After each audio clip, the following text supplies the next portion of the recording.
Hey friends, as I'm sure you're aware, we are in the midst of eclipse season. And today we're going to be talking a little bit about the upcoming eclipse that is taking place on Monday, April 8th at 11:20 a.m. Pacific.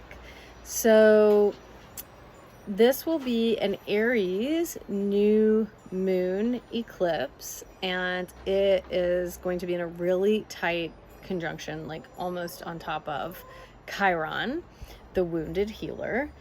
And it's also going to be in a pretty tight conjunction with the dwarf planet Eris, as well as Mercury. So all in the sign of Aries. So today we're going to be talking a little bit about those energies and what might be in store. And again, I think it's really important to remember that during any big astrological event, there are amazing things that we can be learning and integrating and opening to. Yes, sometimes they create challenges for us, and it's in those challenges that we can experience growth and evolution. So is this one going to necessarily hold those things? Well, maybe. It depends, right? And it also depends on what we came in to learn, to heal, to integrate, to work out. And depends on where our natal planets are, etc. So how this eclipse is impacting our birth charts. So of course, if you have a big Aries Libra axis, especially if it's your nodal axis, it's a really big deal, right? You started this eclipse cycle. So we all started this eclipse cycle April 20th of 23, and it will be ongoing until March 29th of 25. So what does that mean? It means during this time, we're going to have eclipses on the Aries Libra axis that are either Aries new moon eclipses, Libra new moon eclipses, Aries full moon eclipses, or Libra full moon eclipses. Now, recently, we just had a Libra full moon eclipse. Okay, so that took place 2 weeks prior to April 8th. I can't remember the exact date. Was it March 25th maybe? So when that happened, we were initiated once more into this potent portal that all eclipses create, in my opinion. Now, eclipses are always, so you might hear me say this a number of times throughout these explorations, but eclipses are always about when things that have been brewing beneath the surface come to light in a new way. And they bring things into our awareness that weren't quite in our awareness in the same way as they now are. Okay, so things have been percolating and now they are coming to the surface, and our mind can actually, and our heart can actually understand them differently, hopefully. Okay, so the perception shift quality is going to be a really big one at this time. I think it's a big one anyway for eclipses, but especially with Mercury conjunct the new moon eclipse. Definitely we are in the realm of perception shifting. That's what Mercury wants from us, because sometimes when we've been living with a particular viewpoint for a really long time, and let's say we don't recognize that it's limiting us, but maybe it is, and we're invited to look at life from a different view, even if we're just shifting our perception 1%, that has the capacity to bring a whole new set of perspectives, a whole new understanding and way of seeing life to the fore. Okay, because yeah, Mercury is the messenger god, so he is about communication, but he's also about, we're not going to communicate something that we don't initially or first perceive through our minds, right? That's he really governs that place. And so when we allow ourselves to be open to the synchronicities of life, because they are abounding, they're everywhere, then we are actually going to receive what is here for us. We might get, so I'm going to give you an example. My partner and I just got back from visiting Spain, and really incredible trip, interesting in so many ways. I definitely had some Mercury going on, a lot of perception shifting. And on the way, I could say so many things about that, but what I'm going to talk about is when we were at the airport taking the shuttle from the airport to the parking lot, I saw hawks flying in the field that was near the airport, and I remembered being mesmerized by them because hawks are amazing animals, and I love all of the birds of prey, even though they're super fierce. So I was watching them, and I remembered watching them when we came in, and Shane and I had been talking about how, you know, they're scoping the field for mice or voles or whatever little critters are down there hunting.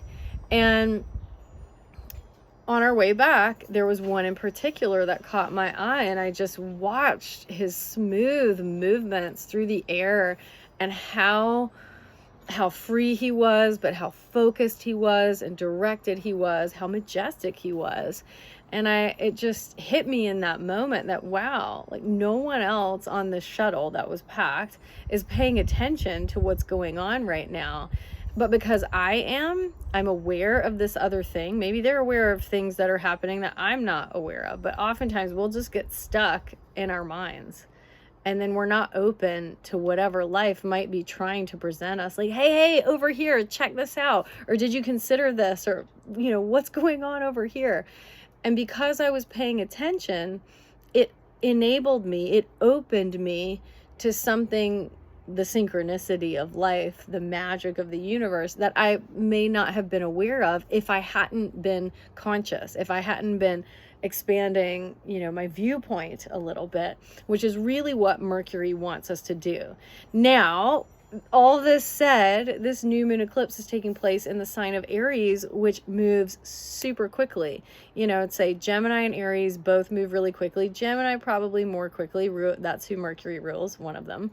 But Aries moves really fast too. And how it can move in a volatile way.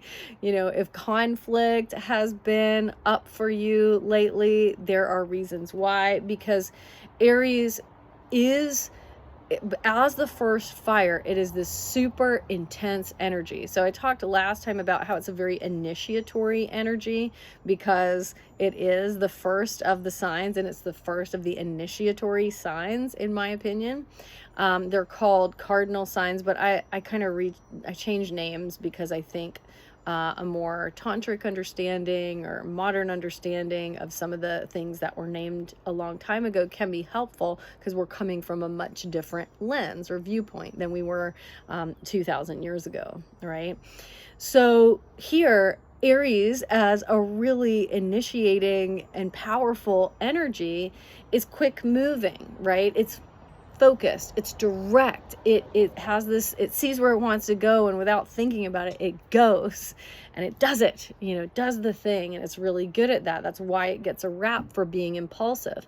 And maybe it can be impulsive, but sometimes when we know that I have to go on this soul journey, this is where I'm headed, sometimes we just know and we don't hesitate, right? She or he, they who hesitate are lost. So there's that old, you know, phrase, he who hesitates is lost. And that's a really Aries thing, because this energy just, it doesn't have to think about it. It's almost this just deep sense of will and drive and purpose, and this is what needs to happen. So is that bad? No, not always. So I want to be really clear about that. Sometimes it's like, oh no, that wasn't impulsive. I just knew what I needed to do and I went for it. That's Aries. It's an energy that wants us to make these quick, decisive decisions at times. And there's not a problem with that always, right? Now, if Aries is going into a shadow space where it is expressing itself as a victim or a victimizer, obviously that's problematic. And so any kind of conflict might bring this dynamic up. So if you've had dynamics come up that are similar to, oh my God, I just played the victim again, or wow, I was such a jerk, like I didn't have to act like that. It's just an awesome opportunity to look at, okay, what was the thing that brought this up in this way? And what is it that's wanting to get seen? What part of your experience, what part of your how you feel, what part of how you think is actually wanting to show itself so that you can actually integrate it? Because this is about empowerment, in my opinion. This is about transformation and evolution. It's about showing up as our most clear selves. And everything that happens in life gives us the opportunity to choose if we're going to show up as a really clear version of ourselves or a shadow version of ourselves. And if we show up as the shadow, let's be gentle with ourselves and conscious that sometimes that needed to happen in order for us to learn something and understand something, to see something in a different way, and to have that mercurial perception shift that I started with. Now, because Chiron, the wounded healer, has been in Aries for a little while, and this eclipse is taking place at the exact minute, truly, of Chiron's going to get brought in a really big way. Chiron, as the wounded healer, the only centaur who was so beloved to the Greek gods and goddesses. He was so beloved that he was a mentor to their children. He taught them, and they really looked up to him. And when he was shot with a poisoned arrow accidentally, because he was immortal, it was so painful. Maybe he would have rather died than to have experienced that kind of pain. But instead, he went down to the underworld and tended this wound. And when he came back, he had healing things to share. And then eventually he ends up going up to the stars, because it's a big, heavy burden to bear. I think every human who's into astrology and hears Chiron and that he is the wounded healer has a sense of, oh, that so resonates, because that's part of the dynamic on our planet.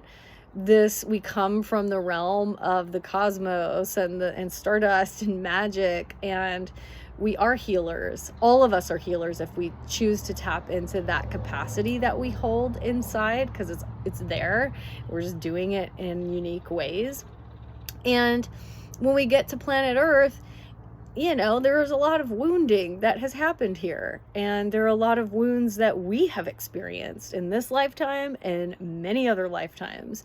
And how do we work with those energies of, oh, I am so expansive, I'm so radiant, I'm so shiny, I have all these skills and gifts of healing that I want to bring to the collective, but I also feel like I'm overwhelmed by the density of this planet, or my wounds feel so big that I don't know how to work with them in a way that's helpful for me or others. And of course, so many of us have been there, and then that's the place where we actually get to do really transformative work and shift not just our perception, but our complete understanding of and way of being with the things that were wounds.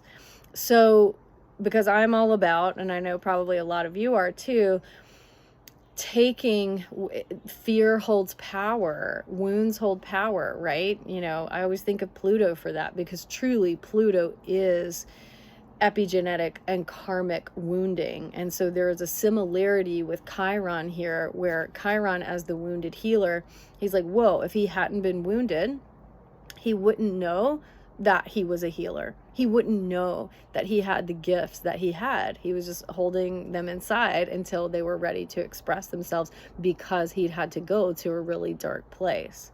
So are there dark places that you have been in your own life that are coming to the fore, and you're ready to express in your own understanding of reality and in your own life in ways that allow you to really be the healer and to really be the whole being that you are, because in reality, that's who you are. Your innate nature is whole and full and beautiful and good and overflowing, and anything else on top of all of that is just a story of misperception. So this is an opportunity then to maybe have that come up in a really big, maybe volatile, maybe explosive way. Okay. And maybe not. I mean, it just, again, it depends on how this eclipse is landing in your own birth chart. And it really does make a difference. But of course, we're all feeling eclipses in the collective because it's happening for us all. Now, Eris. So if, and I'll just show you, like, this is, you can see how stacked that Aries is right now. So there's Chiron, Sun, Moon, North Node. There's even Venus. Okay, she's a bit far out from the new moon eclipse at 1923-24. Here's Mercury, and that's in a really tight conjunction with Eris, who is there. Okay, so we'll be talking about this Jupiter-Uranus conjunction and Taurus a little bit later. Not in this video. It's too much material. So Eris, E-R-I-S, right? Discordia. And she is also a dwarf planet like Pluto. They have a lot in common, these two, because they are both wanting us, in my opinion, to reclaim the wounds that, so we can see a theme here even with Chiron, right? That have kept us, let's say, separate from ourselves or separate from our own sense of wholeness or empowerment. And let me go back to the Aries for a minute. Aries is about the development of courage, evolutionarily. Aries is about facing our fears. And so if it's a fear that we have of perceiving ourselves as whole and full and overflowing, and as a healer and as someone who is ready and has the birthright of bringing this part of who they are forth into reality, if that's the thing that scares you the most, well, this eclipse is reminding you, hey, it's time for you to bring that part of yourself forth, and whatever gets in the way of you doing that is up for healing and integration and just seeing, like, fully holding in the light of your awareness, because sometimes all we have to do is look at something and name something, and the transformative process of that thing begins in that moment, right? That's Mercury. It's a lot of things, but I would say that's Mercury, because it's like this. As soon as we like shine the light of our awareness on something, it just starts morphing, because we're like, oh, that came up from the depths. I hadn't even been aware of it until now on a conscious level, right? Because so much happens subconsciously that sometimes we're not aware of, right? So back to Eris. She is about this, because when we go into those subconscious realms where there are parts of ourselves that we have, it's almost like I'm looking for the perfect word. We've othered them. That wasn't the word I was going to use, but let's say there's a part of who we are that we have othered from ourselves. And we're like, nope, I'm not that. There is power there, because it takes a lot of energy to push something away from us that makes us uncomfortable, right? And then as soon as we start to look at the thing and bring it toward us, there's power there, because we've been pushing it away, and that takes a lot of energy. So it's like, no, I'm not this. It's like, oh, it sounds like there's some resistance there. What part of what I just said is really triggering for you? Because if it is, then there's really great fodder to be worked with and alchemized and transformed. And that's what I think Eris is about. So Eris, and I'm not going to go into her whole story. It's a really intense one. And I would say she single-handedly started the Trojan War. And I would say if you're interested in her story, you can look it up on Wikipedia, because they do a good rendition. And basically, because she wasn't invited to a party and was already feeling like, oh, they didn't invite me, I'm not the cool kid. And because everybody knows she's kind of a downer. Okay, and I won't add any names to that because yeah, we don't have to go there, but she's like not fun to hang out with, and so no one invited her, and so she in turn plays this mean trick that she knows is going to get everybody going, and all the women, all the goddesses are the ones who get pulled in, and then all the gods do too, especially Zeus because it's his domain, right? And so it's about beauty. It's about beauty. And then the Trojan War ensues, basically. And all the goddesses who have all of this power and beauty and all the things that we would think, like dignity, they showed that they were really insecure about themselves. And what woman hasn't experienced that? Let's say what human actually hasn't experienced that, right? We are all the collective. We are all the whole. And when the parts of us that feel really insecure and not full and not whole, if that's what's coming up for you during this time, it's a beautiful opportunity to go into those parts, not in a way that you just let them take over and you just play a pity party, in your own mind, but it's like, how do you get really seated in your own center and in your own heart, the alchemical center of your being, and love and pull those parts of yourself that feel kind of disenfranchised from your own experience? How do you draw those into yourself and love them, right? Every bully just needs love. Truly, how do you pull those parts of yourself in so that they receive the love that they need, they receive the care and the nurturance that they need? There's the moon, that you shine the light of your awareness on them, the sun, and see them fully, feel them fully, meet them fully, so that they can actually transform.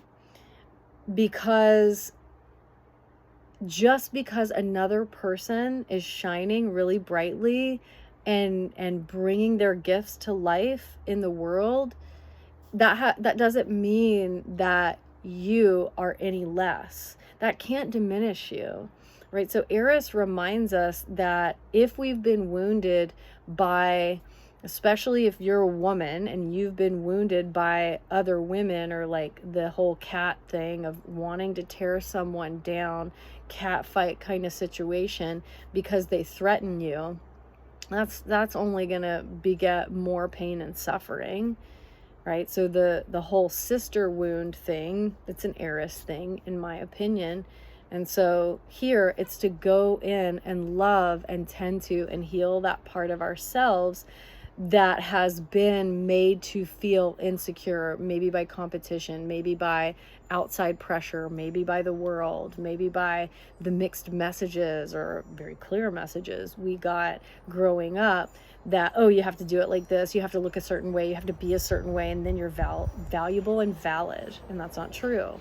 Everybody is valuable and valid, especially when they're shining their truth and standing in their own innate light. That's the point. And the more that we can do that individually and together, and the more that we can heal these deep parts of ourselves that feel disconnected from the whole because they are wounded, and all they need to do is come home to us, and then we can shine more brightly and inspire others to do the same by our example. Oh, well, the less we're going to feel the intensity, let's say, of the wound, and the more available we are to be healing energies in the midst of that, and the more whole we are in ourselves, and the collective changes from that. Because again, one person changes the collective. The more you do your evolutionary and transformative work, the more that is felt in the world. One person can and does make a difference every day.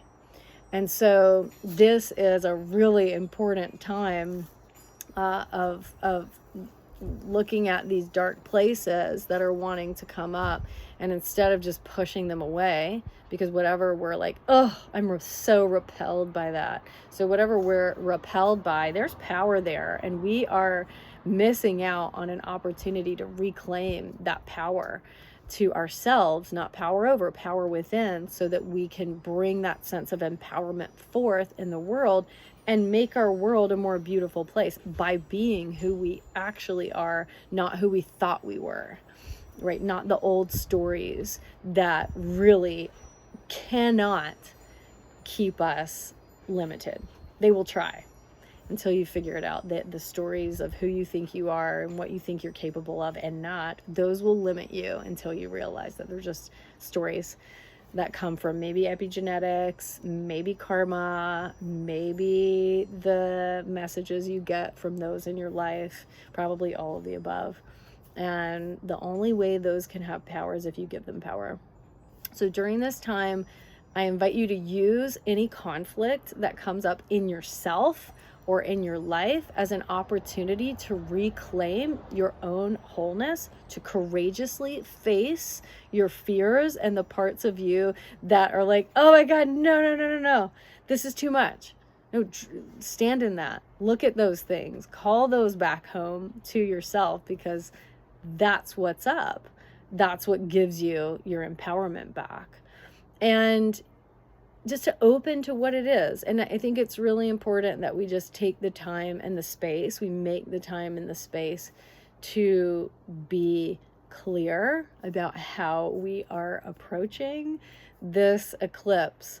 And then after this, we'll have 2 more eclipses on this axis. So in the fall, we'll have one. And in the fall, we're also going to start the eclipse cycle on the Virgo Pisces axis. So we don't need to worry about that now, but just saying we have a little more time. This is a big one. It's the only one we're going to see in North America for a while, 40 or 50 years, maybe something like that. So soak it up, bask in the magic. Whatever you're calling in and transforming during this time is going to be so potent. It will be made more potent and powerful. So please let me know if you have questions. You can put them in the comments, or you can feel free to reach out, sending me an email at, I'm so old school, lilarasa.com, lilarasa.com. And that's also evolutionmedicine.ca. That was a long one for some of you. So if there are things that are just really percolating for you, and I invite you to sit with those things, and then please don't hesitate to reach out if you feel like you need support during this time. Have a wonderful Aries new moon eclipse. May it be magical. May it be transformational. May it be alchemizing. And may you really know the fullness, the wholeness that is your innate nature.